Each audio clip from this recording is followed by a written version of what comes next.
Hey there, welcome back to my channel. I'm Jess with So Many Creations. In this video, I'm going to walk you step by step through my brand new Charlotte cell phone bag. I am absolutely obsessed with this bag. It is small and compact, but it has a place for everything. So rather than show you this one that's empty, I've got one that I put all of my basics in, all of my necessities. This is great for shopping, for traveling, even just for every day. If you just want to have quick and easy access to all of the things that you need, but you don't want a big bag weighing you down, hurting your shoulders and your back. So let's go through the bag. On the front here is a flap closure. In this video, I'm going to show you how to add a twist lock, but you can absolutely switch that out and add any kind of hardware you like. You can do something like this. This one has a flip lock.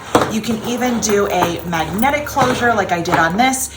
You won't even see that on the front side, so there's the little magnet. Or if you have a rivet setter, you can add a snap using that, whatever you would like. So underneath the flap here, when I open this up, there's 5 slots for my credit cards, my ID, whatever I need to carry with me. Got all of my basics there. I close that up, and on the back here is my big pocket for my cell phone, which I did not put inside for some reason. But my cell phone fits in here really nicely. It slides right down so it's not hanging out the top. And when I'm wearing the bag, this is the part that's gonna be up against me. So my phone will be easy to access, but I'm not gonna be worried about it falling out or having to fumble through zippers to find it. Speaking of zippers, there is a zippered closure that's going to be on the side here. And inside, you've got plenty of room for all your basics. I have my car keys, of course, and I also have my Sydney wallet, which I carry everywhere with me. And then if you look in here, there's also a nice big lined pocket. That is actually the entire size of the bag, so you have all the organization that you need. Now, when we look at the back here too, you can see that there is a fixed tab that's going to have my handle on it. So I did a 1/2-inch handle. I love how that looks with the size of this bag, and it feels really nice wearing it crossbody. But even more fun, a lot of you right now are really big into fanny packs and hip bags. You can wear this as a hip bag as well. But for me, I like doing a wider strap, something that's more like a belt. So I found that the 1-inch was a little bit more comfortable if I was going to wear it as a hip bag. But for me, most of the time I'm wearing a crossbody. I've made a bunch of samples here. I can't wait to show them all to you and walk you through this, but there is a bonus in this video too. Not only are we going to walk step by step through making this brand new pattern, I'm also going to show you not 1, but 2 brand new templates. I have my new twist lock and flip lock placement guide. I'm going to show you how to use this while we're working through the pattern. Not necessary, you don't have to have this. I'm going to show you how to mark your twist lock conventionally and also using the template. And also I have a brand new small corner template that's going to work for this pattern. Again, there is a template included in the pattern, so you don't have to have the acrylic one, but it's really fun to add more templates to your, to your stash, isn't it? So I'm going to show you how to use both of those today, along with a lot of hints and tips. I'm working in canvas today with quilter's cotton on the inside. I actually didn't do cork for this bag, which is crazy to me. It even sounds crazy to say it. You could absolutely use cork or vinyl or leather or anything that you want to make this bag. I just chose to do it all in canvas because we have a ton of canvas and I'm absolutely in love with it. So if you like this video, give it a thumbs up. Don't forget to hit subscribe and click the little notification bell. All right, let's get into it. So before we jump into our materials and start making this bag, let's go ahead and take a little bit closer look at it. One of the things that I did want to point out, and this is kind of hard to explain in a pattern, a little bit easier to see. This sample right here in the green, I ended up using a flip lock. Now, for me personally, if a pattern calls for a twist lock or a flip lock or any kind of closure like this, flip locks are usually my go-to. I just love how they look. I love that they just kind of open. They're easy to open with one hand. So if you have your bag, on your hip, they're really easy to open. Not that a twist lock is really that much harder, but it's just a flip of a lock. So the only thing is when I put this on here, I didn't love it. I just didn't love the size of it compared to the bag itself. Now, you might like that. That's totally fine. You can make whatever decision you want for your bag. For me, this was not really my favorite. And in the designing process, this is one of the first bags that I made. And after looking at this, I thought maybe this is not the bag that I want to do. Maybe I need to make some changes. And I realized that the entire issue I was having was really just based on this. So I guess my point is try out some different hardware, you know, kind of test it out before you jump into anything. And also just know that in today's video, I am going to be putting in a twist lock just like this one, but you can use anything that you like. If you like the look of a flip lock, go right ahead and use that. If you'd rather use a magnet, you want to use something that you set in like a snap with your rivet setter, you could do that as well. You could even use Velcro or a fancy button. Really, whatever goes, whatever is going to make this flap stay down and make you happy. So let's take a look at this one right here. This one with the tigers. The reason that I wanted to show you this is because if you'll notice on the back of the pattern, it's going to tell you that you'll need a little bit of extra fabric if you have something directional. Now, technically, if we look at this one right here, this technically, I believe, is a directional fabric. I think the flowers are actually supposed to go up like this, but to me, this does not read as a strong directional fabric. The flowers going in different directions does not bother me. The tigers, on the other hand, I am going to want to make sure that those are going upright. So in order to do that, because this piece right here is actually a very long strip, you are going to need to cut your fabric lengthwise rather than salvage to salvage as we normally would. That's how I cut it for today's video, and that's how I normally cut it. But if I have something directional, I have to be a little extra cautious. It totally works, but just kind of be on the lookout for that and be aware. That's why you need some extra yardage. It's really just because of this piece right here. Could you piece it? I suppose, but not knowing where the seam would land would probably stress me out. So me personally, I wouldn't. I'd rather just have one piece of fabric. So since we're under the flap, let's take a look. Under here, we have the card pockets. So there's 5 in total. Those are going to hold your ID, your credit cards, whatever you need to put in here. There's no additional pocket, just the credit cards right here. And you have your flap with whatever closure you'd like. On the back is your attachment for your handle. So your handle is an adjustable handle. You can see there's my slide right there. And this is attached to the 2 D-rings that are sewn onto a fixed tab. This does not move. It's sewn in place. You could also rivet it in place. There's a lot of areas in bag making in general that you can add rivets whenever you want. This would be a great place to add some. Underneath that is going to be the pocket right here for your cell phone. I have mine right here. This is kind of ironic. I have a jungle print and I have tigers. I did not plan that, but I have an iPhone 10 and my phone, even with the case and the pop socket, fits in there nicely. If I'm wearing this, it's not going to fall out, but it's easy to access. If you have a larger phone, this has a little bit of room on the side here. You can see there's probably a good 1/2 to 3/4 of an inch on either side. There's a little bit of room at the top. If you have a giant phone, you may have to make some adjustments, maybe make your bag a little bit larger, maybe even just cut your pocket a little bit taller. Those are some things that you might want to take into consideration, but I have just a regular iPhone 10 and mine fits in there really well. When we come over to the side here is the zipper, and I chose to do zipper tabs for this bag. If you've done any of my patterns that have zippers that sit on the top of the bags, you will notice that I don't ever do zipper tabs. So why did I choose to do them for this? Because I just thought that it looked a lot nicer and cleaner, and I wanted to have nice clean corners for this particular bag. Plus, it's always good to, to try different things as a designer and to try different things as a bag maker. So I did do some tabs on that. Inside, there is a zippered pocket. I'm not sure if you can see that or not, hopefully. So this zippered pocket is actually the entire size of the lining. So it's as big as that right there. So when I put my hand in here, I have plenty of room to organize whatever I want, anything I want to put away and kind of, tuck in there. And then the rest of the lining is just completely open. So as I mentioned earlier, this has a 1/2 inch wide handle. That's what I thought looked really nice with this bag. However, you can add a wider handle if you would like. I do have a 1 inch handle. I didn't do one in the tigers, but this one I did in a different fabric. And you can add on the wider handle if you would prefer. This is 1 inch. You'll see that even with my 1/2 inch D-rings, I can still, when I'm not being all thumbs, I can still add on the 1 inch handle, just like that. So I can add that if I would like. I can even make 2 different handles if I want. And what I like with the 1 inch handle, I don't love it as much on the crossbody, but if I want to wear this low on my hip as a little hip bag instead of wearing it across my chest. This I really find more comfortable than the 1/2 inch. It's a little bit more like a belt. So you can definitely make a couple different handles, try it out. You could even make them out of different materials. And one of the best parts is when you have a removable handle, if your handle wears out, which it typically does, especially in fabric, you can make another one and you don't have to worry about taking your bag apart. So now that we've taken a look at this, let's jump into our materials and some of the necessary items we'll need for this bag.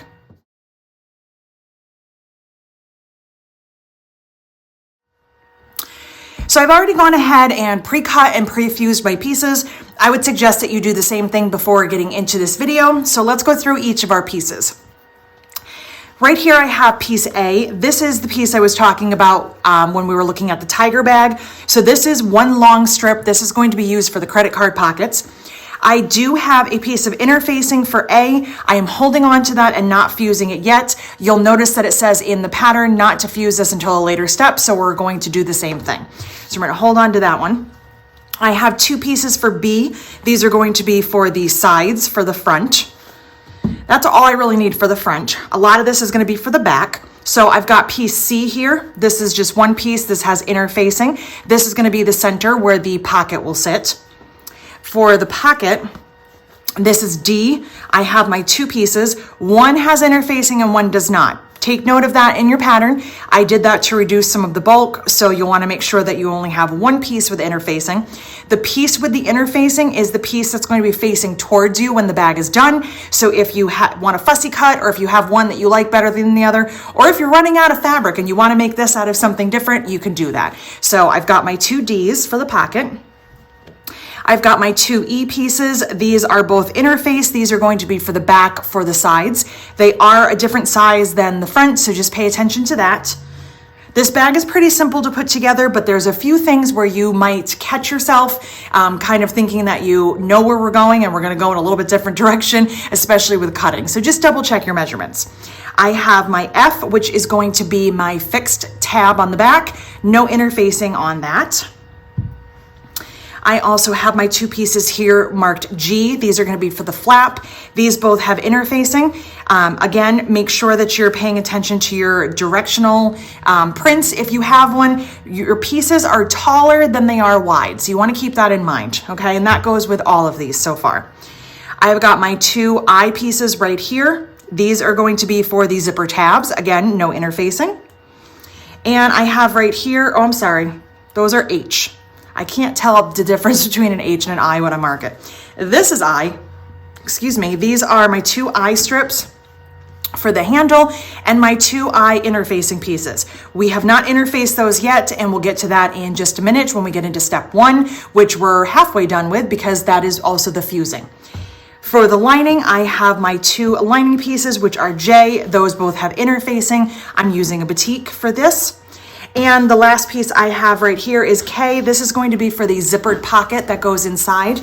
Now, a few things I just kind of want to mention again when it comes to directional prints. Let's grab this one right here. I tend to not use a lot of directional prints, especially in the lining, because when I'm looking at this right here, I have my tigers. I really want to pay attention. I want to make sure that everything is upright. So this to me is my top and bottom. That's how it's going to sit when I'm wearing it. When I'm looking in here and I have my zippered pocket and my lining, they kind of go sideways because when I open it, I would be looking in. So for me, it's really hard to use a directional print because would I do my directional this way or this way? Technically, I feel like it should be this way, but what if I'm looking into it? Do I want something up and down there? So my suggestion is to not use anything directional or obviously directional like this for the lining, because my zippered pocket, this would technically be the height, but in the bag, it's going to go this way. I hope that all makes sense. I don't mean to add any confusion, but a lot of people want to use directional fabrics, and I just want you to know. So if you are using directional fabrics, you may want to rotate this piece and make this as your width and this as your height, okay? Now, some of the other things that we're gonna need is hardware. So we do have on the website a Charlotte kit if you would like to grab that. It's going to include your 1/2 inch slide, your 2 1/2 inch Ds, and your 2 1/2 inch swivels. If you would like to make an optional 1 inch or a 3/4 inch or whatever size handle, remember you'll also need a slide in that size and you'll need swivel hooks in that size. The D-rings don't have to change. Those are going to be fixed and you can hook the larger swivel hooks onto those. So for today, I'm just doing it exactly as the pattern has it, and I'm doing it with the 1/2 inch finished. I also have a handmade tag and a little washer. I like to add that on, and I will show you a good spot as we're going where you can place that. And then I have chosen, again, a twist lock. So I have my 2 pieces and my washer. You can use whatever type of hardware you would like on your front flap. So that's where that piece is going to go. It's really the most prominent piece on the front. So choose carefully. If you have a fabric that you don't want to distract from, you can use something in the back like a magnet or Velcro. You can even use something that your rivet setter will set. And last but not least, my 2 zippers. This is going to be for my outside zipper. Pay close attention to the size on this. If it's longer, it's fine. We can trim it before adding the zipper tabs. If it's shorter, that's going to make your opening a lot smaller, and it's going to make the zipper tabs not sit quite the way that you want them to. This is for my inside zippered pocket. This one can be longer. We can always trim it down after sewing. So now that I have this, I'm gonna grab all my basic sewing supplies, all of the things that I need to make this bag, and a couple of templates of mine that I'm gonna be using for the bag. I have gathered all of my supplies and a couple of the templates that I'm going to be using for today's video. So basic supplies, I cut all of my pieces with my ruler and my rotary cutter and my mat. I also have some scissors. I like to mark my corners when I get to the flap with my template and then cut with my scissors, and it's always good to have a few different pairs around. I also have some marking tools depending on what I am marking. I have a chalk pencil and I have a permanent pen. That's just kind of what I had around. I did grab a screwdriver to take apart my twist lock that does have screws in the back. And I have my 4-in-1 tool, which I always use because it has a seam ripper on one side. And on this side, it has a stiletto, plus the most important part, it has the turning tool right here. That is what I use for my flap and for my corners to really poke them out. I also have some fusible tape. This is 1/4 inch wide. I will be using this for a few things. I will be using it to prep my zipper tabs as well as put in my zippered pocket. So I always have that around. You can use non-fusible. I usually have that around as well too because I work with cork a lot. Today, weirdly enough, we're working completely with canvas and cotton. So I'm gonna use my steam-a-seam right here. I have clips and I have a few pins. I don't really use too many pins anymore now that we have clips and all these other options. There's so many different styles of clips. I honestly don't know how we lived without them. And for my machine, I am using 40 weight Aurifil thread in the top and the bobbin. I am sewing this on my domestic today. I'm using my Skyline S9 from Janome.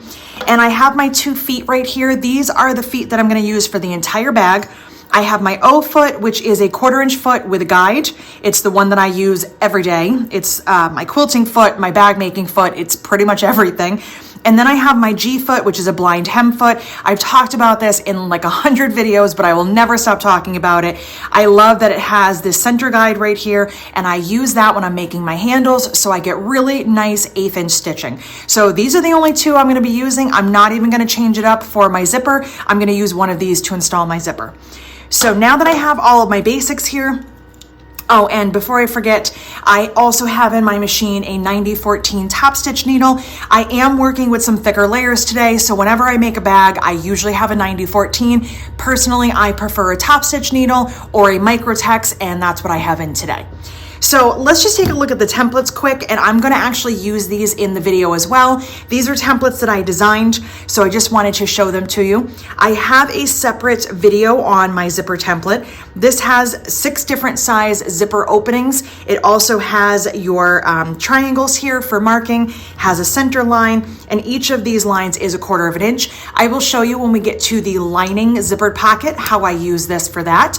It's pretty cool. I'm really excited about that. Again, there's a totally separate video, but I will also use it for marking today. And these 2 templates are new. They just came out when I released this bag. This is the twist lock and flip lock template. I'm going to show you when we get into this how to use this as well, and I will have a separate video on this if I don't already. Hopefully I do by the time this video comes out. This is going to help you to mark and center your twist lock or flip lock, whichever one you are using. And up here, these pieces are actually going to help you to measure if you have something that you didn't purchase from me. So these are based on the 2 pieces of hardware that I sell. Let's say you have a twist lock or a flip lock that you purchased elsewhere, or you just can't remember where you got it from. You can check your backing piece to see if it fits on here. Again, I'll show you when we get into that a little bit later, and you can see if this is going to work, and I'll show you how to use this for the opening. And last but not least, I have my small corner template. This is, again, these are all optional, but just wanted to show you them, and I like to, to show you how to use them in real life.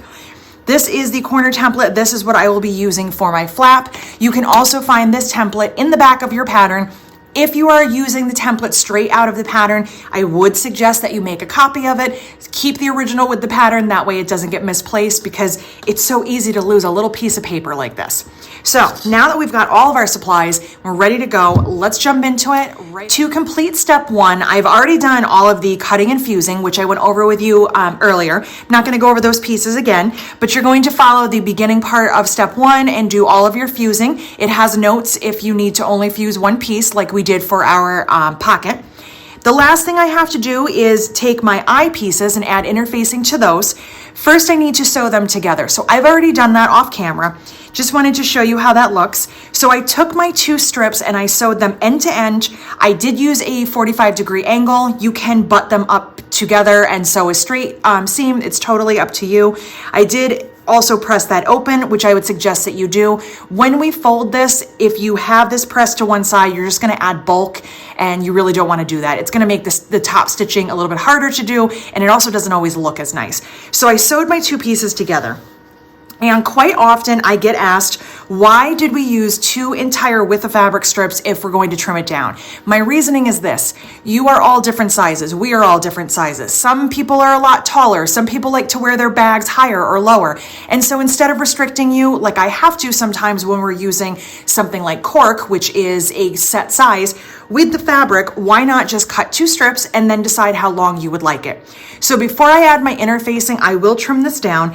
I am 5'6". I like to wear my bags a little bit lower, but I also like to have some flexibility. I'm not super tall, so I don't need this to be extra, extra long. So for me, I'm probably gonna trim this down to about 66 inches or so. For this piece right here, after I get this trimmed, I'll move that out of the way, I'm going to take this over to my ironing board and I'm going to fuse this interfacing down. So I'm going to trim up this edge first. I would normally do this with a rotary cutter, but we'll just do that real quick. So I have a clean end, okay? I've gotten rid of my salvage. I've trimmed this to whatever size I would like it.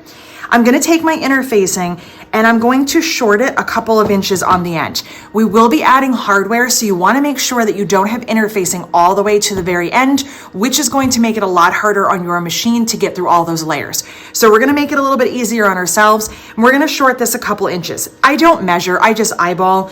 That looks good to me. I just have to make sure I have enough to do my folds, and when we get into the hardware, you will see. But as long as you are not all the way down to the end, give yourself a couple inches and you'll be fine. I'm gonna fuse this strip all the way down to the end. And when I get down here, I don't really care if it's right on the seam. It doesn't have to be anywhere in particular. When I get down here, I've got a little bit of interfacing to trim. Don't you just hate when that happens and you get that little weird end? Okay, we're just gonna get rid of it because I know I have plenty. So I'm going to fuse this piece down. Then I'm gonna take piece number 2 and I'm going to overlap it about 1/8 to 1/4 of an inch at most. The reason I don't want to butt these up next to each other is because if I do that, I'm going to get a permanent weak spot and crease in my handle, and I don't want that to happen. So I just overlap these a little bit. There's no need to sew them or do anything special. Just overlap, keep on pressing, and when you get down to this end, you're also going to leave a couple of inches without interfacing. Once that's all finished, you're going to do some pressing. So rather than show you on this, I'll show you on this one. It's a little bit easier. You're going to take your piece and turn it over so you have your interfacing or your wrong side towards you. This is piece F. I'm also going to be folding it the same way, so I will demo on this one. I'm going to take this to my iron and fold this. And if I'm doing this on the handle, I'm just working all the way down from one end to the other. I'm going to fold this and get a nice crease in the center. Then I'm going to fold each of those sides into that crease, just like so, and fold one more time like that. So the only raw edges I have are down on the ends here. This will be ready for sewing. So I'm gonna go over to the ironing board and I'll be back to show you how these look before I top stitch. I finished up at the ironing board. I pressed my F, which is my tab, as well as my I for my handle. So the F is going to be folded the same exact way and top stitched the same way, but there is no interfacing in this piece. For I sewed my two pieces together. I pressed that seam open, and then I put my interfacing on the back. On each end, I did short it a couple of inches. So down here on both ends, they are still folded. They'll still be top stitched, but there is no interfacing. That's going to reduce some bulk when I get to the hardware step later. And for the interfacing itself, when I got to my join here, when I had to use the second piece, I just overlapped it right there. I didn't sew it. I didn't butt it up next to each other. I just overlapped it about 1/8 to 1/4 of an inch and then just kept unfolding. Now that this is all folded, it's ready for top stitching. I'm going to use my blind hem foot to do 1/8 of an inch on both sides, all the way down to the ends, even where there is not interfacing, and then these will be ready for hardware.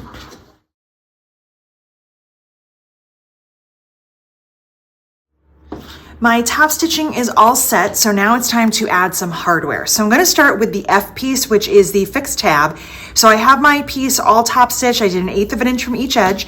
I've grabbed my D-rings, and I also grabbed a couple of clips, plus a marking tool, and well, I need a ruler, but I'm going to use my zipper template since it's close. So I'm going to measure 1/2 inch in from each end and just make a mark.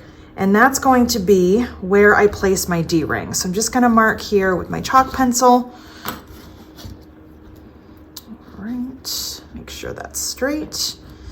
So 1/2 inch in from each end. And I'm going to take my D-ring, place that on there, place the flat side, and fold over right on that line. And then I'm going to add a clip. And do the same thing right over here. Put the D-ring on that line and fold it over. And when I'm done, this piece should measure 5 inches or close to it. So I know that my template is 5 inches wide. So I'm just gonna hold that up there. It's a little shy of 5 inches, but it will totally work. So now that that's ready, I'm going to just stitch a couple times just to kind of lock that in place. This will become the back, so that's how it will look when it's all finished, so I won't see that stitching. But this is just to hold the D-rings in place until I get it onto the back of the bag. Now I'm going to grab my handle here and my hardware, and I'm going to add on my slide as well as my swivels. Now I do have some sewing to do while I'm doing this part, but I'm going to show you how this is going to look when it's completely finished. That way I can just head over to the sewing machine. So I'm just going to grab one end right here. Again, there's no interfacing on either of the ends. So I'm just going to grab one of these, and I'm going to put this through the slide up and over the center bar. So I'm just going to go up and over, and I like to slide it down until that bar is kind of hitting the interfacing. So it's just kind of flat right there. So I just have that kind of stopped right at the top of the interfacing.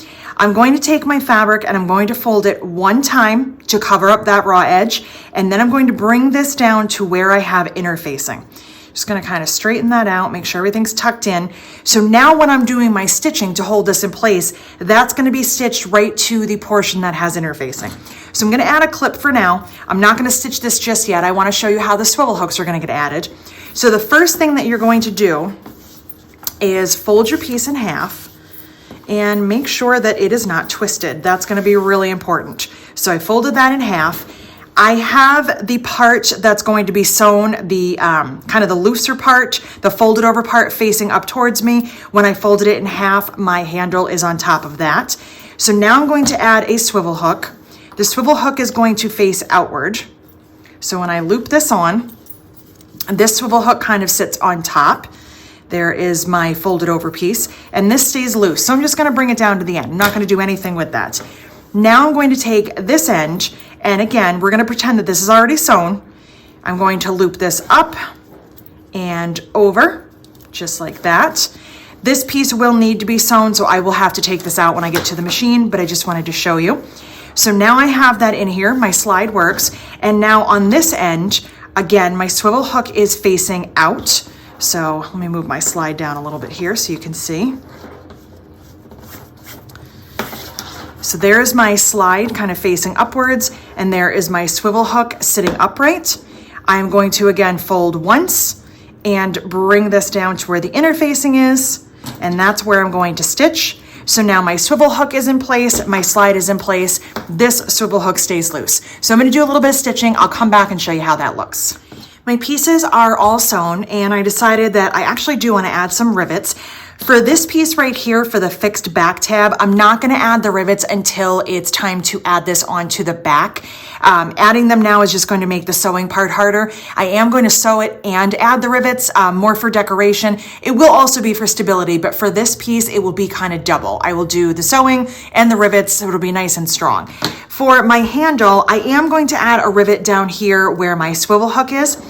So before I add a rivet to this piece right here, let's just take a look. Again, my handle is not twisted. I made sure that I was very careful and I didn't get any twists in my handle. It can happen so easily, and you usually notice it after you're using the bag, which is not great. So I have my slide sewn in here. I just stitched back and forth a few times. My fabric is folded once to hide the raw edge and then pulled down to keep the slide in place, and it's on the interface portion. So my slide is all sewn in. And then I also have my swivel hook down here on the end. So I have that folded over twice as well. I'm gonna add a rivet down to that end, and this swivel hook stays loose. So this is how my handle looks. I have it a little bit short right now, but it's totally adjustable. One thing I do like about using this canvas, it's just a little bit heavier than your quilter's cotton, so this does not move really easy. That might sound kind of odd. Wouldn't you want your slide to move easily?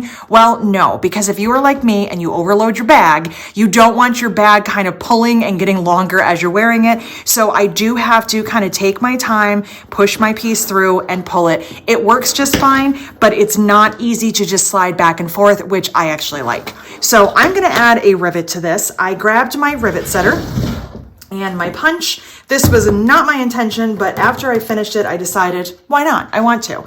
So I have a rivet here. I'm using my Gold Star setter because that's the one that was the closest and it was already set up. So I have my dies in here for my 8mm rivet. Down here on the end, I did stitch it, but I'm also going to add this little rivet just for fun. This is kind of more for decoration, but it will add some durability. So I have my 2.5 on my, this is my Pro Master punch, and I'm gonna eyeball where the center is. That doesn't always work well for me, but we're gonna see how this goes. So that looks pretty centered, and I love that crunch. You probably can't hear it, but I can. So put that through, put my rivet in here, get all those layers in there, get all those little pieces out.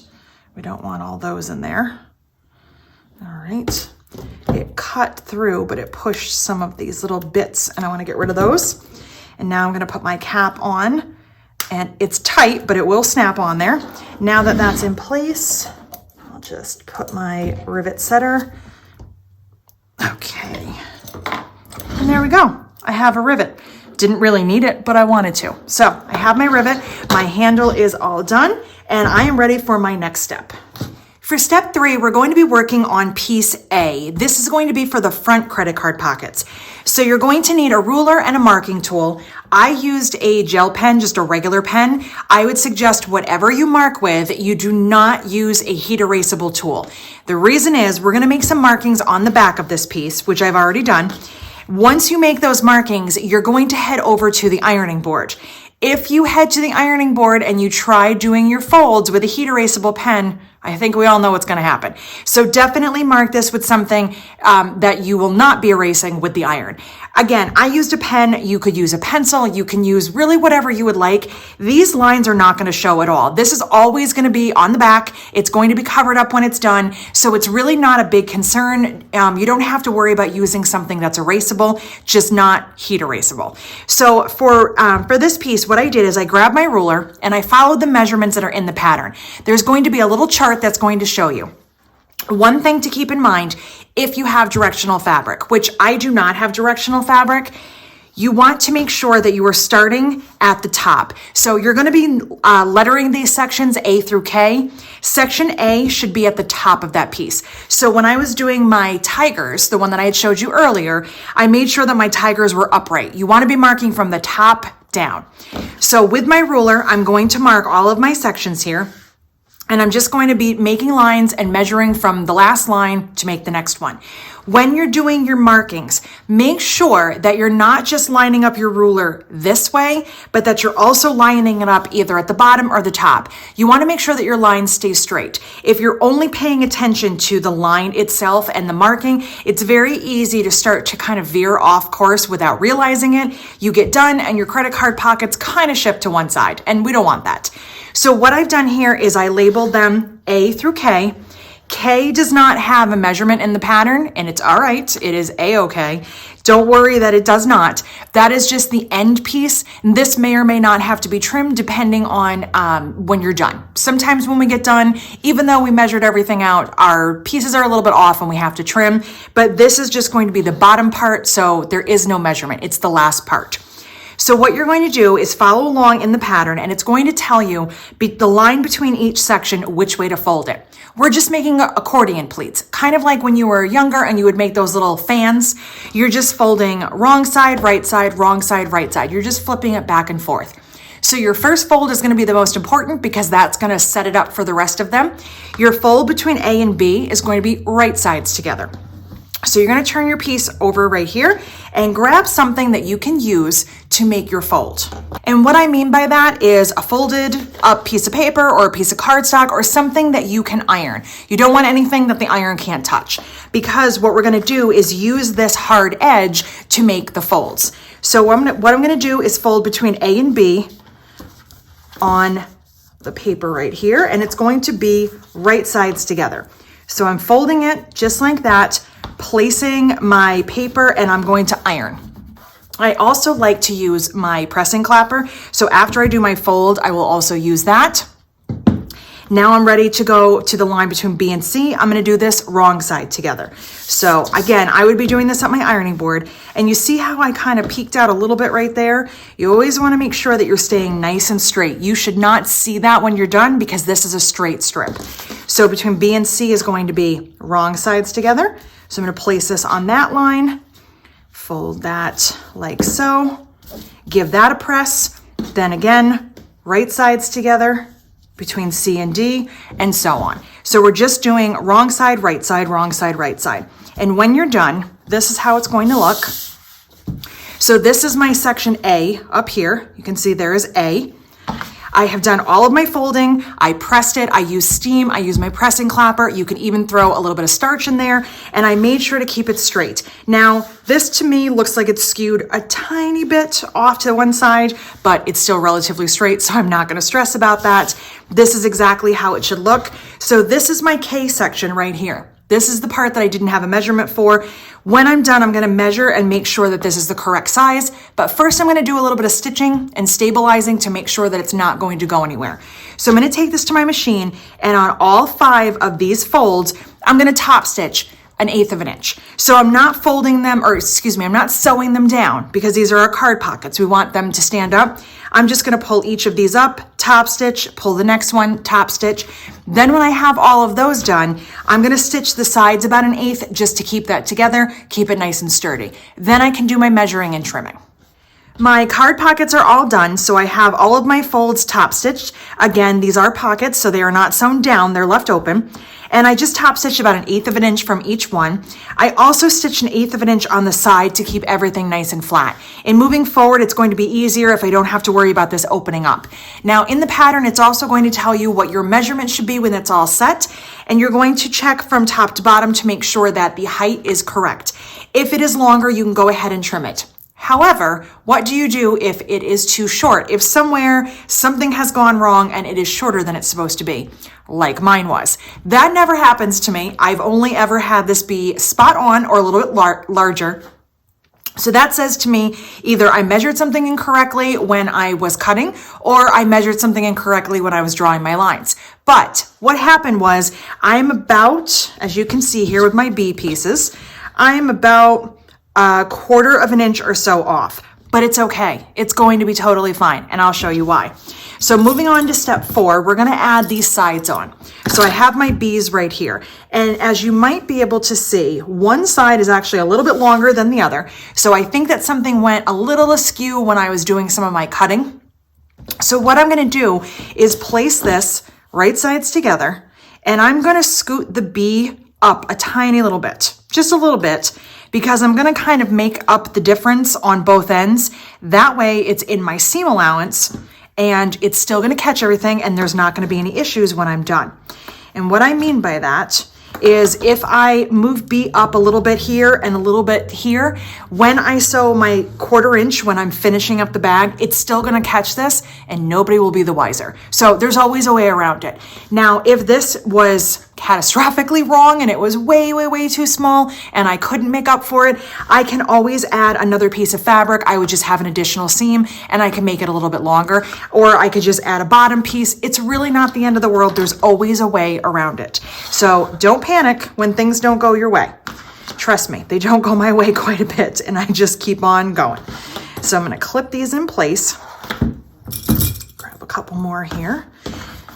And I'm gonna take this to my sewing machine and sew 1/4 inch from the top to bottom on both of these pieces. Make sure that I backstitch, and then I'm going to press out towards the B pieces. I finished up my outside front. I went over to the sewing machine and I sewed on my B pieces, which are the sides, right sides together with a 1/4 inch seam, and then I pressed out towards the B, so both of my seams are going outwards. It's gonna make it a little bit flatter. You'll see I also added that piece of interfacing that we had cut but not fused on yet. I like to add that afterwards because if I had that on this entire piece when I was folding these pockets, it would make it very, very bulky and it would make these seams near impossible with a domestic. So I like to add that on afterwards. What I also did is top stitched about 1/8 inch from each side. And again, as I mentioned before, my B pieces, my outside, they're a little bit longer than the center, but that's okay. It's because I made an error somewhere along the way. Rather than stress about it, I'm just gonna move on. So you'll see that my interfacing is sticking out a little bit here, and it's also sticking out a little bit up here. I know it's kind of hard to tell because it's white and my table is white, but that's gonna help me when I do my finishing steps to sew my 1/4 inch. I'm not gonna have to worry about it. I will still catch both of these, the pieces that are a little bit short, and it's going to work out just fine in the end. So now that our front piece is all set, we're going to add the first half of the twist lock. That is the hardware that I chose to do for this step. You might be doing a different type of hardware, so feel free to, make any changes that you need to. I am going to follow along the pattern. This is exactly what is in the pattern, and it's also what I chose for today, and that's just a very simple twist lock. So what I have is my front piece. I have my seam ripper here, which is in my 4-in-1 tool. I have my male part of my twist lock and the washer. I have a little scrap of interfacing, and I have my marking tool as well as a ruler. What I've already done here is I made some measurements. I found the center of my front, and I also measured down as indicated in the pattern. And I have a little T right here. So that's gonna be the center and then the top edge. The measurement from the top down to here is going to be to the top of your washer. So you can use your ruler and line that up, or I'm just gonna use the measurements or the little markings I already have. I'm putting the washer right in the center, lining it up at that measurement and lining up the center there. And I'm gonna double check with my pieces here. And I need to measure and mark these two little, the second slit in from each end. So I've just marked with my chalk pencil. I hope that shows up for you. So there's my 2 marks. So now what I'm going to do is take my seam ripper. I'm not just going to put that in and slide it up. I don't want to risk ripping anything. What I'm going to do is poke my seam ripper in one end and out the other, and then I slide it. Much easier. You can also use scissors, but I find that this is just as effective and I actually have better luck with this. So again, I go in, out, and then I slide. Then I'm not worrying that I'm going to accidentally rip too far and have to make some adjustments. So I'm gonna take my twist lock, put that through from the front, make sure that looks pretty straight, turn that over to the back. I'm gonna take that little scrap of interfacing, put it between the prongs. I like to have a little extra cushion. I'm gonna take my washer and put that there, and then I'm going to push those legs inward on each other. And if you have a problem doing that, push them as much as you can, and then just push it on your table, just like that. Make sure that's nice and straight, and we are good to go. The last thing I'm gonna do with this piece is add a handmade tag. Totally optional, but I think it's a really great time to do that. So before I forget, I'm gonna add my tag. Now I am gonna have a flap coming down. So I don't wanna add it anywhere up here because it's gonna be covered by my flap. So I think what I'm gonna do, I think I'm gonna put it down just right here. I think that'll be good. I'm not measuring, I'm just kind of eyeballing it. But I think once the flap is closed, the flap's gonna come down a little bit here. I think that's gonna work. So I'm gonna take my washer, again, double check which markings I need to use. And let's see, same ones, one in from each end. So I'm gonna make sure that that is straight. I'm gonna mark with my chalk pencil, do the same thing. Poke in, back out and across, in, out, and across. Now, the handmade tag is not weight bearing. I'm not gonna be pulling on this. Once it's in, it's in. So I'm not gonna do anything special with the handmade tag. I'm not gonna put anything behind that. I'm just gonna make sure that it's straight, turn it over, put my washer on top, and do the same thing, fold my prongs inward. So, just like that, I am all set. So I'm gonna set this aside and get ready for step number 6. For step 6, you're going to start with both of your D pieces. This is going to be for the outside back pocket. One of these does not have interfacing and one does. So very simply, you're gonna put these both right sides together. Again, if you have directional fabric, make sure that you have your tops on the same side. You're going to align those like this. And so 1/4 inch seam right across here, making sure to backstitch. And here's a tip for you. When you're sewing something with interfacing and something without, make sure the interface piece is on the top. That's gonna help it from stretching. So I'm gonna sew this the 1/4 inch, then I'm going to turn this right side out, give it a good press and top stitch. You can top stitch an 1/8 or a 1/4. I finished up my pocket. I sewed it with a 1/4 inch seam, turned it right side out, gave it a good press, and I top stitched an 1/8 inch. I've been doing that for pretty much the entire bag so far, so I just wanted to stay consistent. Now that the pocket is done, I've also grabbed pieces E and piece C. Again, we're gonna make sure that if we have directional fabric, this is the top right here. I don't, so I'm just saying that this is the top.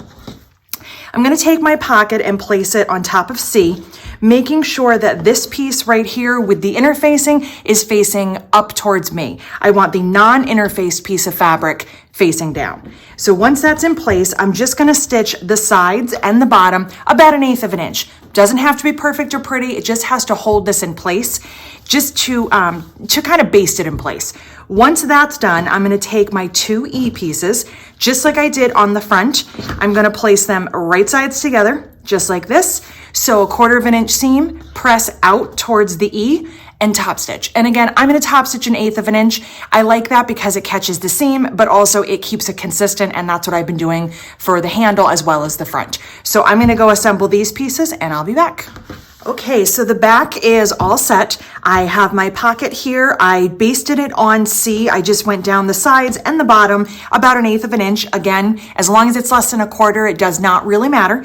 Then I took my E pieces, I placed them right sides together, sewed a 1/4 inch, pressed out towards the E, and top stitched. All of my top stitching is an 1/8. By doing that, I catch the seam and keep this nice and flat. You can do a 1/4, you can do a double, you could even do something decorative. So now that this is all set, we're gonna move on to step 7. For step 7, we're going to add the fixed tab with D-rings that we made earlier onto the back piece. So this is the cell phone pocket, the piece that we just finished.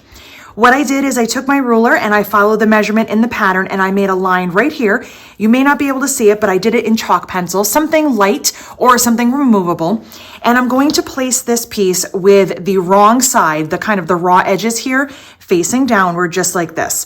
And it should fit ideally perfectly in between. It should be the same size as your seams, but earlier I noticed that mine was a little bit shorter, so I'm just kind of eyeballing it, making sure it's as close to centered as possible. Now to sew this, sometimes it can be hard to get a pin through here, and it's not close to the edge, so it's not always easy to clip. So you can try using sew tights. You could put one of these on here. Those are magnetic, so it's gonna keep it in place for you. You can also just hold it if it's easier since you have the line. Something that I like to do is to grab some of the non-fusible 1/4 inch tape and just grab a couple of pieces here. This does not need to be ironed. It's, I believe it's on Amazon. It's called quilting tape, if I'm not if I'm not mistaken. It's 1/4 inch wide, non-fusible, so it's a little heavier than the fusible tape that we're gonna use for the zippered pocket later and for the zipper tabs. But I like this because it's just strong enough that I can put this in place and it's gonna keep it right where I need it while I get to the sewing machine. Tuck those little threads in there. And just like that, I'm ready to go. So I'm gonna take this over to my machine.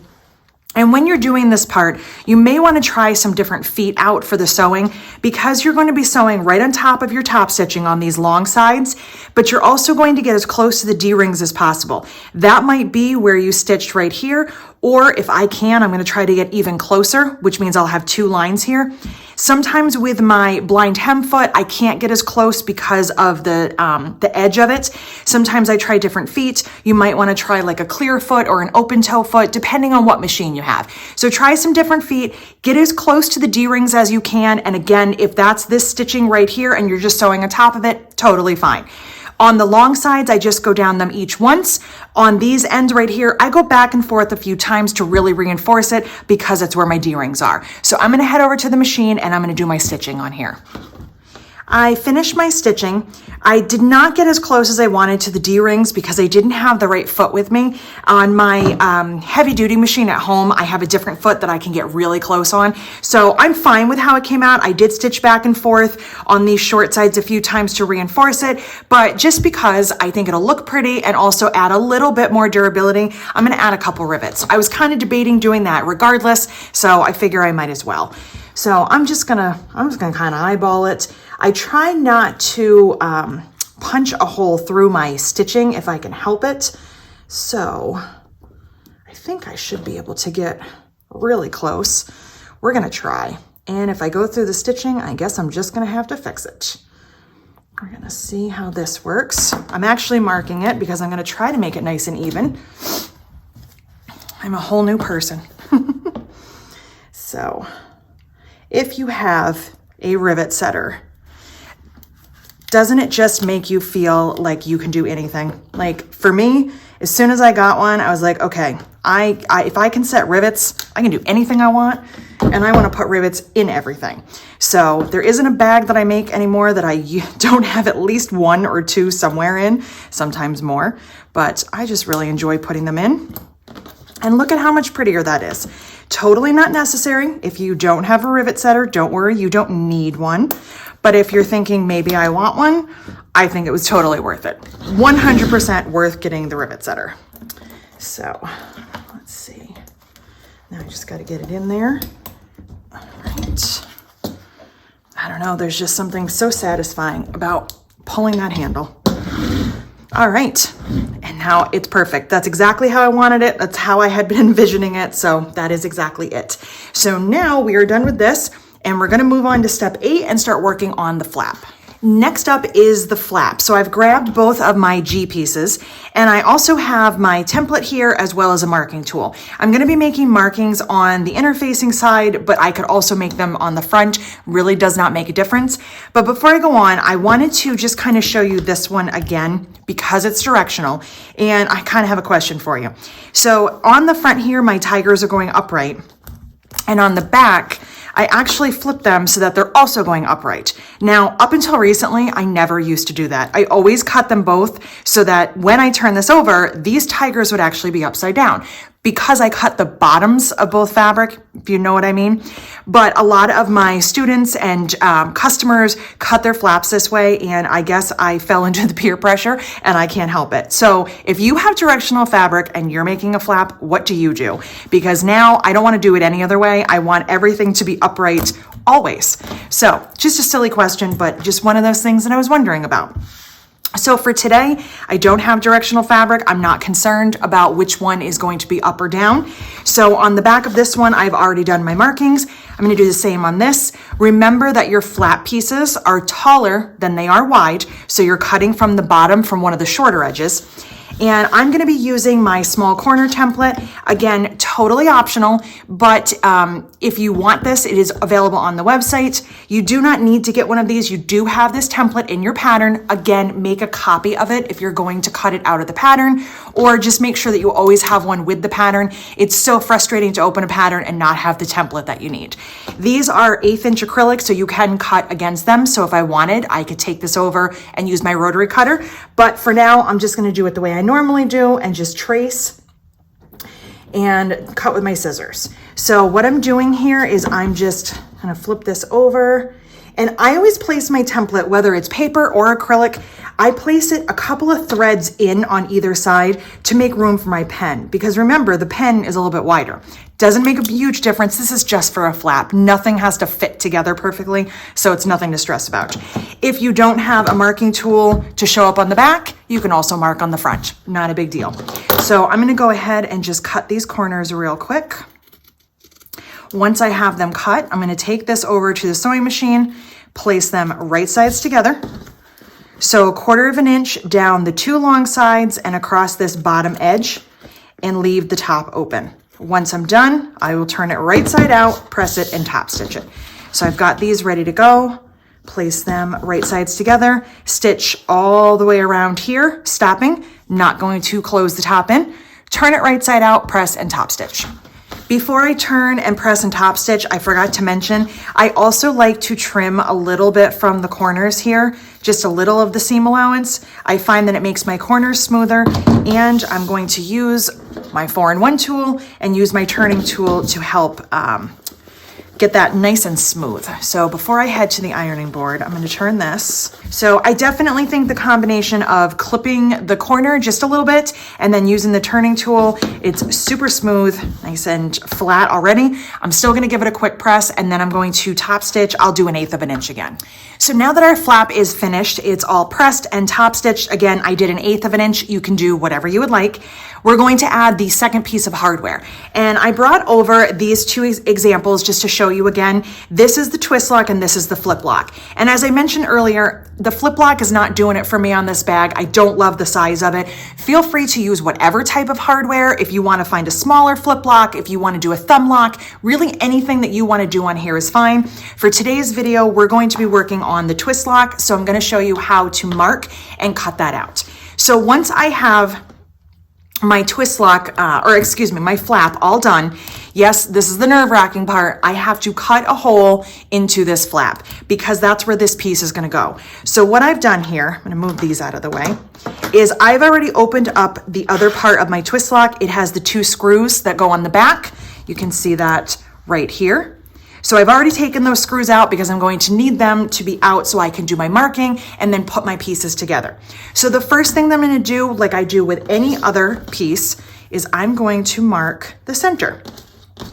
Now I'm going to show you in this video 2 different ways. I'm going to show you the traditional way that I've described in the pattern on how you're going to do your marking, but I'm also going to show you how to use my new template to also do your marking. So we're going to do it both ways. So I marked my center. I just used a pin, and I'm always going to be marking down towards the bottom where the finished edge is because that's where the hardware is going to be added. So what I'm going to do is I'm going to take the back, which is really hard to pick up when you have nails. The back is flat, so there's no ridges. Where the front, you can see it has a ridge and it has the screw holes. It's really hard to mark with this piece. So even though that's the front, I'm gonna mark with this one. Now, when it comes to marking, it really does not matter if you're marking on the front or the back of your flap. Because you're cutting a hole through both sides, it's only going to matter when it's time to add the pieces. So don't stress. If you have one side that's easier to mark than the other, just go ahead and mark that side. So when I place this on here to do my markings, I want to make sure that I'm above my top stitching. I'm usually roughly 1/4 inch from the bottom. I can be a little bit closer if I want to. I'm centered from right and left, so I'm going to just get that perfect in there. And I want to make sure that I'm not going to be cutting through the top stitching, because what's going to happen is if I end up making my cut, which remember my cut's going to be in here, if I cut through the top stitching, it's going to unravel and it's going to cause me problems later. And I don't want to do that. I love how my top stitching looks. I want to leave it perfect. So what I'm going to do is take this piece right here, and I'm just using a chalk pencil. You can mark with whatever you want because you're going to be cutting it out. So it really doesn't make a difference. You just want to make sure that you can see it. So I can definitely see that. Hopefully you can see that on camera. I've got my center as well as the screw holes. So what I need to do is I have to cut all of that out, not separately. I'm not going to cut some little holes here for the screws. I'm not going to do anything like that. But what I'm going to do is kind of mark this like so. All right. And I'm going to be going around. So I'm marking around the screw hole, essentially making that oval a little bit longer. So before I cut this, I want to show you how you can also do this with the template. So again, I have my center marked and I've already done my marking here, but I'm going to show you again how I did that. So using this template right here, this is the twist lock, which is what I'm using. And you can see if I put the back right on here, I know that that is the correct size. That's the correct piece. It fits perfectly. So I'm going to be cutting this opening right here. So I am still going to find my center, but I also have a center on here going both vertically and horizontally. So that's going to help me to make sure that everything is lined up perfectly. So now I've got my pin. I'm going to take my pin right out, just get it out of the way. And again, I've already marked this, so I'm just going to mark it again. I don't have to mark inside of the back. I can just mark just like so. And this is going to help me eliminate having to put in those little dots right here, make sure that I extend it enough and get that, you know, perfectly placed. So this again is an extra, not something that you have to have, but here it is in case you want it. So for the cutting part, okay, this is always the thing that really terrifies everybody. We've got our markings done. Now it's time to do the cutting, but how do I do it and make sure that I don't panic? Well, I'm telling you right now, take a deep breath. It's not that bad. Sharp scissors. That's going to be your number one tool to make this go nice and easy. You see that I have nice sharp to the point scissors. And you want to make sure they cut all the way to the point. This is going to be going through a few layers and you want to make sure it's as smooth as possible. If you're using scissors that don't have a sharp point or that aren't super sharp to begin with and they're not cutting well, that's going to give you some problems. It's going to fray and it's just going to be a pain in your neck. So what I'm going to do is just fold this, just kind of clip through here, and I'm going to put my scissors, let me get them perfect for you. I'm putting my scissors right on the outside of that line. When I'm done, I don't want to see any pen marks. So I'm just going to cut right around, just go nice and slow, right on the outside of that pen. And you can see I'm removing the pen. This is probably the number one spot where you are going to have to go back in and do it a second time. But if you trace correctly and you cut on the outside of your line, your hole should not be too small. So just like that, clean up any little loose threads. Sometimes you get a few from the canvas. There we go. And now what I'm going to do to test it, I'm not gluing it in place. I'm not putting it on. I'm not deciding on front and back. I'm going to take this right here. This is my front. So this is what it has to fit around. And I'm going to put this on top.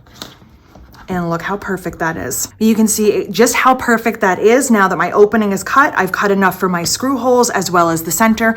So now what I'm going to do to add this on is I'm going to decide which is the front and which is the back. I think this is a little bit prettier. I'm going to make this the front. So before I do anything, I'm going to grab my glue.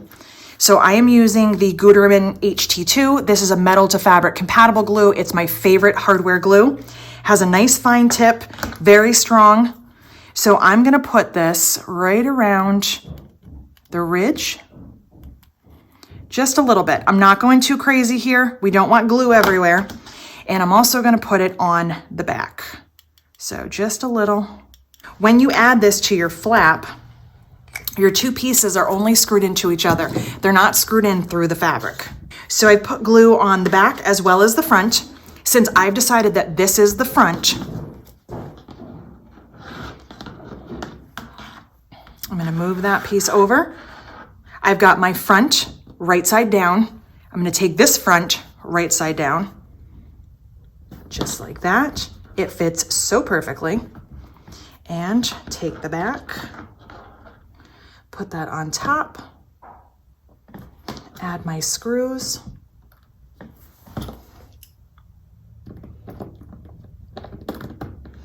And you gotta get them perfectly lined up. This is probably, I think, a bigger pain in the butt than cutting the opening, because if they are not perfectly straight, they're not gonna go in.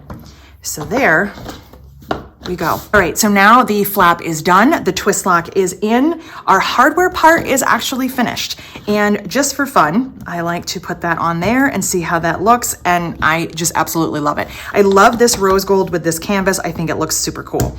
But we don't want to leave that on there because these are not going to get sewn that way. So I'm just going to set these aside. These are finished for now. For step 9, we're going to be prepping the 2 H pieces, which are for the tabs. You're also going to need your longer zipper. Remember, this is cut to a very specific size. You definitely don't want it any longer, otherwise it's not going to work in your bag. And if you make it shorter, you are going to have some gaps. You can see in the finished bag here, the gaps at the end are minimal, so I'm not worried about anything kind of sneaking out of there. But if your zipper was shorter, the more you're gonna have a gap here, and you're probably not gonna be super happy. So I have one kind of halfway prepared and one just in the beginning stages. So I just wanted to show you how you're going to prep this. This is where I use my 1/4" fusible tape. So on the back side, and you're gonna do the same process for both. On the back side, you're going to put 1/4" fusible tape on each of the shorter ends here. So remember, your tab is a little taller than it is wide, and that's important. We want to make sure we put the tape on the correct sides. So it's on the 2 smaller sides.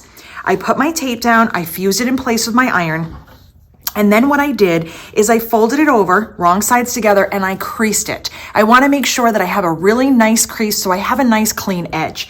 Now that that's done, I can go in and take off my paper. I'll do that on both sides. And take this back over to the ironing board and fuse these edges down. The reason that I like to crease it before I just take off the paper and fold it is because it's easy to not get it straight. So with the, the edge of the paper, it's easy to fold that and get a nice straight edge. So once that's done, I'm gonna fuse that down. And while I'm at the iron, I'm also going to fold this in half, like so, with the nice clean edges together, and just give that a little crease right here. That's gonna make kind of a little pocket, and that's where my zipper is gonna go.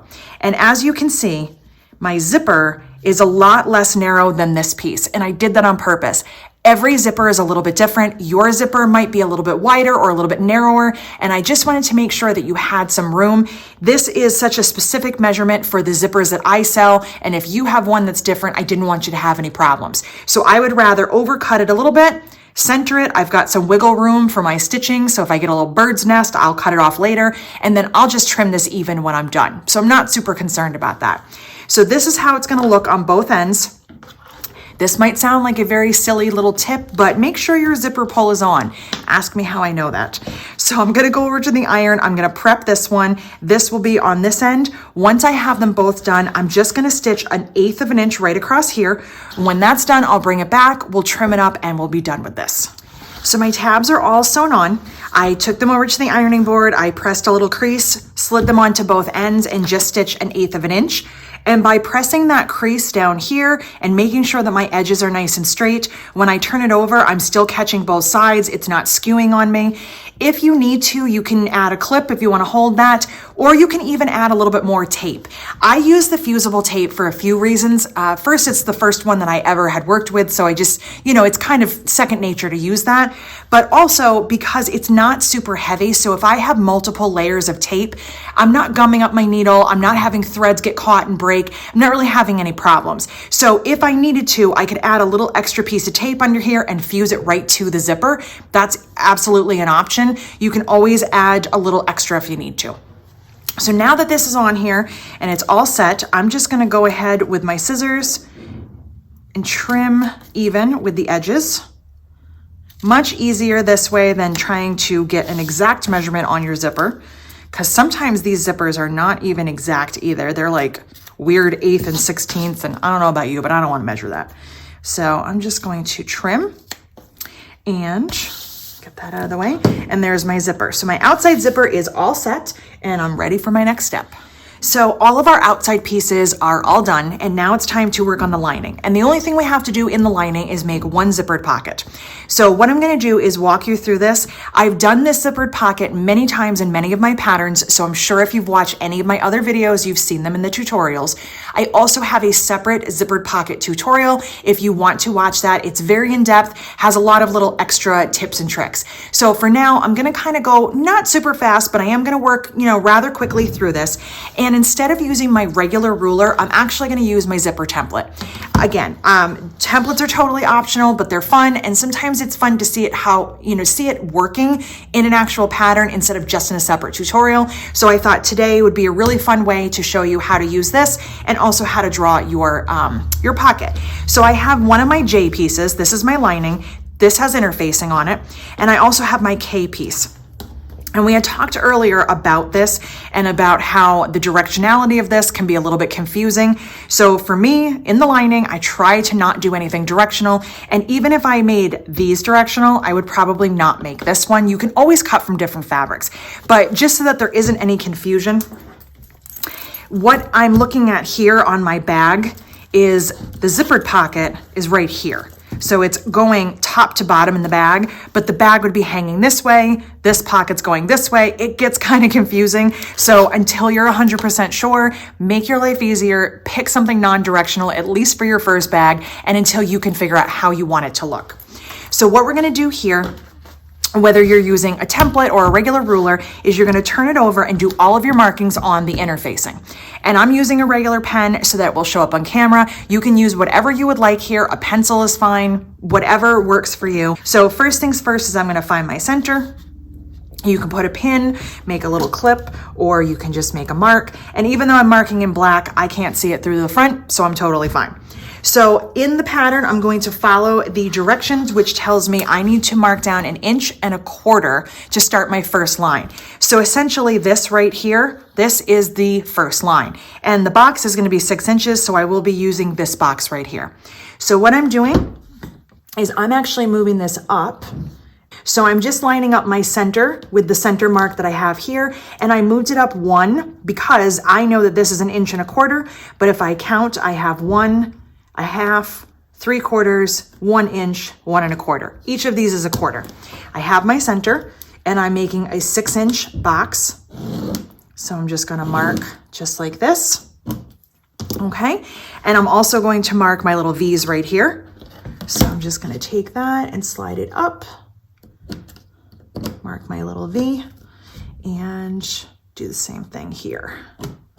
Okay, so in the pattern, the only difference is it's telling you to measure down from the top, to draw this line, to draw a second line in the middle, which I will do for you here, and to draw a third line. You're drawing them each 1/4 inch apart. That's it. So you have 1, 2, 3 lines. A lot of times your lines will extend further because it doesn't matter if you're sloppy. This just helps you to be a little bit less sloppy and to just get the perfect box. I'm not sure why, and I think it depends a lot on rulers and skill levels and also what you do. If you're a quilter or if you're a seamstress, sometimes these regular rulers can be a little hard to read. And I see people a lot of times get this measurement right and then accidentally go, too far or not far enough. So using the template just kind of helps to eliminate that. I'm gonna move this out of the way now. And I'm just going to concentrate on this box here. So your box should look just like this. It's 1 1/4 inches down and it's 6 inches wide. So now that I have this here, this is gonna be the only slight difference from the way that I normally would do this, because most of the time when I add this piece, I tell you that it doesn't really matter where you put this. It doesn't matter where you put your lining, but today it does. And the only reason it matters is because of how we're going to complete this pocket. So this will all make sense, especially if you've done my patterns before. And if you haven't, don't worry about it. It's brand new to you and that's all right. So I'm placing this fabric right side up. Yes, it's a batik. Technically, it doesn't have a right side, but we're gonna call this the right side. Make sure your fabric is right side up. And I'm gonna place this right here. I'm lining up my edges and I'm also lining up the top. I want these top edges completely lined up. This is kind of the exception to that rule that I've been telling you for years. So I'm gonna grab some clips because they're closer than the pins, and I'm gonna clip this right here. If you're using pins, you don't have to overpin. You don't have to go crazy. I try not to put too many pins here. I put one in each corner. So I'm going to take this to my sewing machine and I'm going to sew just on the outside of this box, and that's it. At my machine, I stitched all the way around the outside of the box. I did not stitch anything in the center or the V's. So now what I'm going to do is I'm going to cut on this center line. You can use your rotary cutter if you would prefer. I'm just going to use a pair of scissors, and then I'm going to cut back right into those corners. So one of the most important things that I always tell everybody when you're doing this part, first of all, don't take your pins or your clips out because we don't want to cut the pocket wrong. But pay attention not just to where you drew the V, but pay attention to where you stitched, because you want to get your scissors right into that corner as close to, without cutting through the thread, as you can. That's going to make your pocket pull through and work perfectly. It's going to be nice and smooth. So like this one, I didn't draw very well. So instead of following that, I'm just going to ignore it and I'm going to get right into that corner. And the same over here. As long as you don't cut through your threads. If you do, just head back to the sewing machine. So now that that is out, I'm going to get this ready to take over to the ironing board. I'm going to pop this through, pull this pocket through to the interfacing side. And I'll just kind of finger press it a little bit here so you can see. Especially on this top edge, make sure that you get your seam so that that top piece of fabric meets right up to the edge of the lining piece. You want to get this seam nice and smooth. You can see this is pretty flat right here. Pull that down. You're basically making the opening where your zipper is going to sit. So the smoother and nicer you do, the better your zipper is going to look. I'm going to head over to the iron. I'm going to press this and then I'll bring it back to show you. I pressed my zippered pocket, so I have a nice clean opening right here. I have a tiny little bit of the pocket showing through. That happens quite a bit. It's just the way that it is with the interfacing and the non-interfaced piece. Don't stress about that. And actually, if you use a different color for your pocket, sometimes it looks like piping. So this is totally normal, the way that this looks. I have a nice clean opening. It's about a 1/2 inch wide, just like it should be. On the back here, the edge of my pocket is right up to the top of the interfaced piece, so that's perfect. The bottom is hanging well past the bottom edge, and that's exactly the way that we want it. While I was at the iron, I put some fusible tape on here. That's how I'm gonna hold my zipper in place. So I just put a piece on either of these long sides, fused it down, and now I can peel my paper off if it wants to come off. There we go. Okay, and now I have that, so I don't have to worry about pins. I'm gonna take my second zipper right here. I'm gonna place that right side up. I would be doing this at the ironing board, and I'm going to place this right on top, get that exactly where I want it, press it in place, because this is fusible tape. And again, I'm going to pin or clip my pocket out of the way. That's going to make sure that nothing shifts and gets caught up underneath when I'm sewing. So now that I have that where I want it, I'll fuse this down, and I'm just gonna stitch about 1/8 to 1/16 of an inch away. I stitched all the way around my zipper, about 1/8 of an inch or so. So now that that's done, we're gonna close up the pocket. And this is the way that it's a little bit different from how I would normally do it. If you've watched any of my other tutorials, at this point we will be doing this just slightly different. This one's actually a little bit easier. We're going to just fold this in half, okay, aligning those edges. So there's my top edge. That is the top edge of my lining, and I'm just gonna fold that in half like so. My sides are also lined up. Add a few clips here, just like that.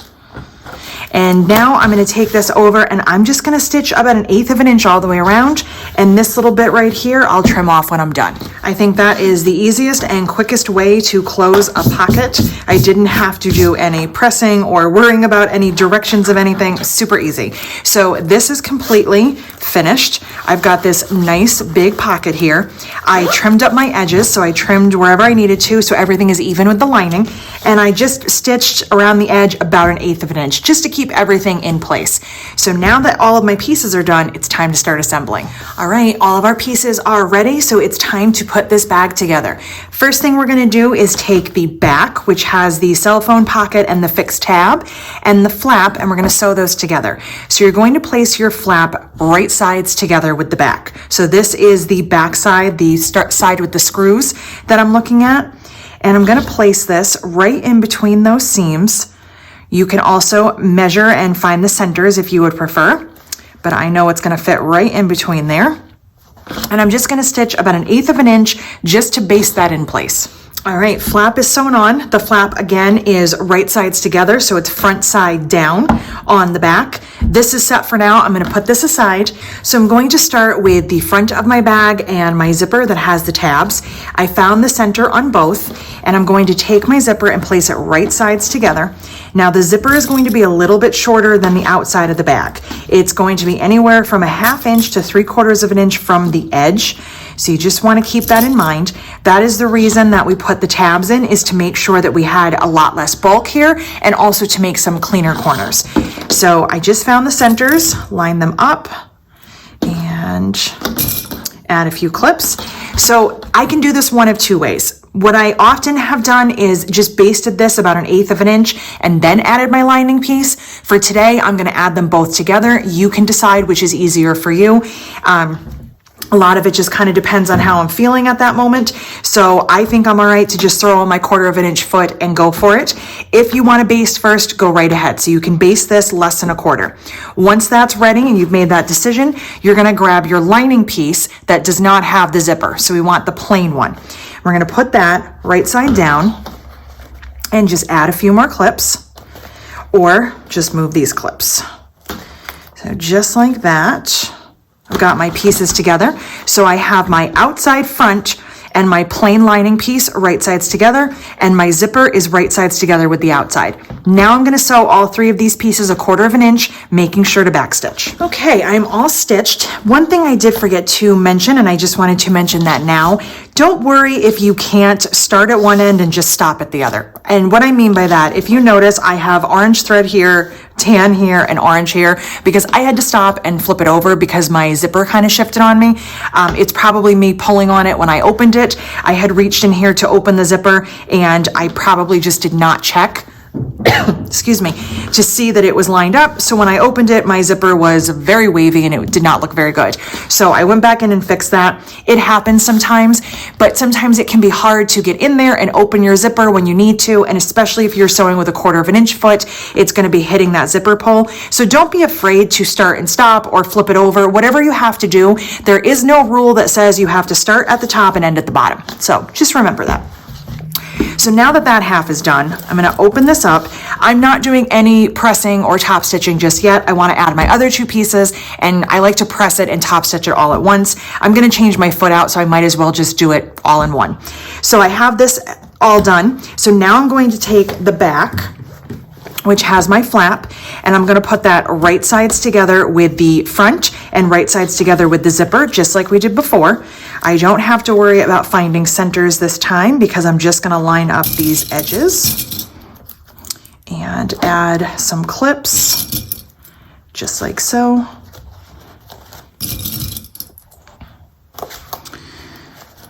And I've got some hardware here, so I am going to be real careful to tuck that D-ring in and push that zipper pull out of the way. I don't want to sew over them.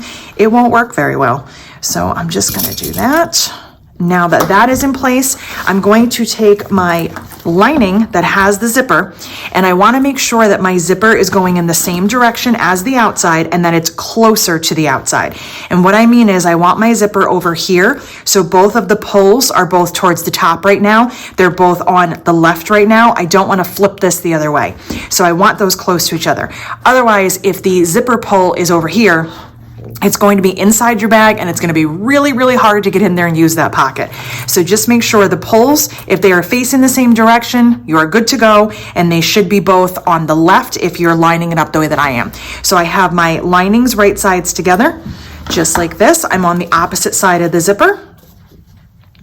And I have a lot of thick layers here, so I'm actually going to add a few clips down at the top and bottom. I don't need them because I'm not sewing there, but it's going to help to keep everything sandwiched together nicely. And I'm probably going to add some extras, make sure all of my hardware is out of the way. Take this real slow when I'm sewing. I don't want to break any needles. The bag itself, the part I'm sewing through, is not thick, but I have a lot of thickness next to it, and so that can kind of throw you off a little bit. So now I'm going to do the same thing that I already did. So from one end to the other, as many ways as it takes, 1/4 of an inch, make sure I backstitch. I finished my stitching. I did use my 1/4 of an inch foot, but as I suspected, and remember, every machine is a little bit different. Every foot is different.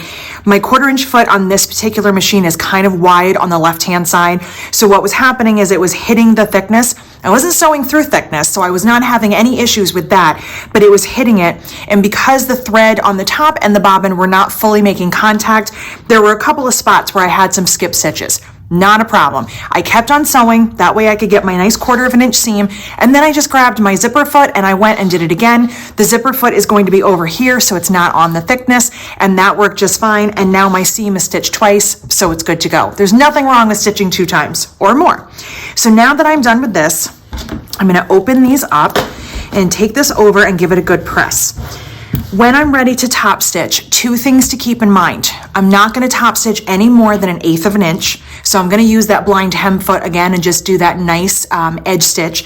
And also I'm going to start and stop at the top of the tabs. So my top stitching will start here and it will end here. I'm not going to go all the way from one end to the other on the outside. I want to make sure that I stop a little bit short. So I'm going to go ahead and press and top stitch, and I'll show you how that looks. I took my bag over to the iron and gave it a really good press, and I finished my top stitching. So I wanted to show you how that looks up close.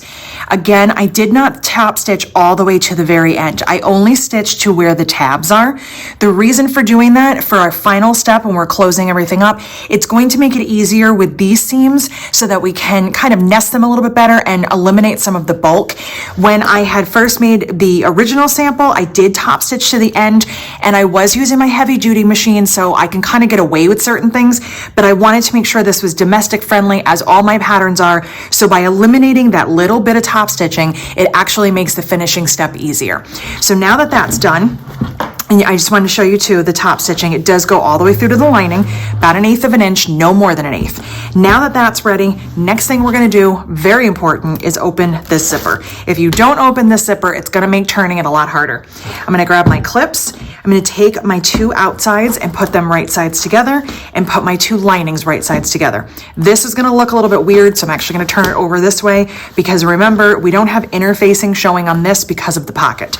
So you should be looking at the wrong side or the interfacing from here on out. And I'm going to take a few clips and do the seams that need to be lined up first. First of all, I am going to push that D-ring back in. I want to make sure that that doesn't hit when I'm sewing. And the front and the back don't have seams that need to line up, because remember, these strips were 2 different sizes, so we don't have to line any of that up. What I do want to line up is right here.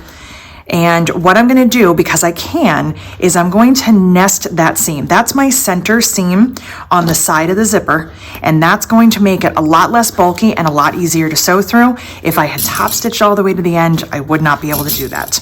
So now I've got that lined up, so I will just finish clipping this entire side. I'm not super concerned about the sides, so I'm going to come back over and do those after. I'm going to come down to this end. Again, I'm going to nest these seams together. So that's kind of my lining seam on the side of my zipper. Nest that together. Do this bottom. The more clips, the better. And I have nothing to line up here except the very edge. And this is where I was a little bit short on my fabric because somewhere I goofed. So I'm just making sure that I'm clipping right to the edge of that interfacing, because I'm going to be including that when I sew. Oh, I just broke a clip. I don't know how that happened. I guess I'm a lot stronger than I thought. So now that I have the top and bottom, I'm gonna go ahead and do a couple on the sides. I don't really have much to line up here. Do this. And this. So I'm going to take this to my machine and sew 1/4 of an inch all the way around, leaving this nice big opening on the side of the lining here. So I'm going to stitch all the way around and stop here. Make sure I have enough room to turn my entire bag. 1/4 of an inch. I'm going to go around once. If I feel like I need to, I can always do a second time. I stitched all the way around, making sure to leave an opening here in my lining. I did have to do it a couple of times. There were a couple of spots that were not necessarily thick, but again, it was my foot. And just remember, every machine is a little bit different. My heavy duty machine, not only is it heavy duty, but it also has some different feet, some really like thin feet that help out with some of these steps. So it's not necessarily what you're sewing through, but sometimes what you're sewing next to. Just take your time, be patient, and do whatever you need to do to get that nice 1/4 inch seam. So now the last thing I'm going to do before I turn it is I'm going to clip my corners. I do like to clip them kind of at a 45-degree angle just to get some of that bulk out. I think it makes them sit really nicely. And I'm going to grab my turning tool because I will be using that. I unzip my zipper, so that's a good thing. So now I'm going to turn. And one thing I always like to show people when you're turning a bag, don't try to grab here and pull the whole thing through at once. Grab your corner, grab part of your bag, and kind of just turn a little bit. Almost like you're peeling a banana instead of trying to pull everything through the hole at once. That's how we can easily rip seams, and that's how you can frustrate yourself. So just take your time. Sometimes if there's something you can get out of the way, like handles or a flap, that helps. So I'm just taking my time, just kind of rolling it more than I'm pulling it. And if I do that, it comes out a lot better and I don't have any seams ripping. And that's a good thing. So turn. So now that it is turned, I'm just going to take my pointer finger and my thumb, and I'm going to grab each corner and push that out, and push this one. Oh, I cannot wait to see how this looks when it's all done. And on this side where the zipper is, there is going to be a tiny little gap. But once the bag is done, you really don't even notice it. So I'm just going to turn that last corner.